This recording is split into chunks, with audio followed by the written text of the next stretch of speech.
اللہ کے محبوب صلی اللہ علیہ وآلہ وسلم کے پاس ایک صحابی حضرت حارثہ رضی اللہ تعالی عنہ گزرے تو اللہ کے محبوب صلی اللہ علیہ وآلہ وسلم نے ان سے پوچھا، اے حارثہ، تو نے صبح کیسے کی؟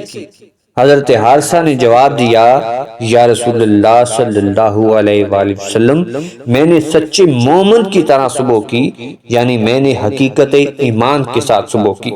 اللہ کے محبوب صلی اللہ علیہ وآلہ وسلم نے فرمایا، حارثہ، ذرا دھیان کرو کہ تم کیا کہہ رہے ہو، بے شک ہر چیز کی ایک حقیقت ہے۔ اے حارثہ، تمہارے ایمان کی کیا حقیقت ہے؟ حضرت حارثہ رضی اللہ تعالیٰ عنہ نے جواب دیا، یا رسول اللہ، میرے ایمان کی حقیقت یہ ہے کہ میں نے اپنی جان کو دنیا سے نکال دیا ہے۔ آقا، جب سے دنیا سے جدا ہو گیا ہوں تو ساری رات بیدار رہتا ہوں اور سارا دن پیاسا رہتا ہوں۔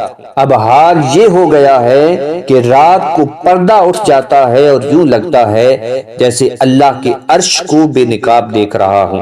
اہل جنت کو دیکھتا ہوں کہ وہ وہاں آپس میں ملاقات کر رہے ہیں، اور اہل جہنم کو دیکھتا ہوں کہ وہ آپس میں جھگڑ رہے ہیں۔ اللہ کے محبوب صلی اللہ علیہ وآلہ وسلم نے فرمایا، اے حارثہ، تو عارف ہو گیا ہے، اب اس کیفیت کو تھامے رکھنا۔ اللہ کے محبوب صلی اللہ علیہ وآلہ وسلم نے 3 مرتبہ ایسے ہی فرمایا کہ اس کو تھامے رکھنا، تھامے رکھنا، تھامے رکھنا۔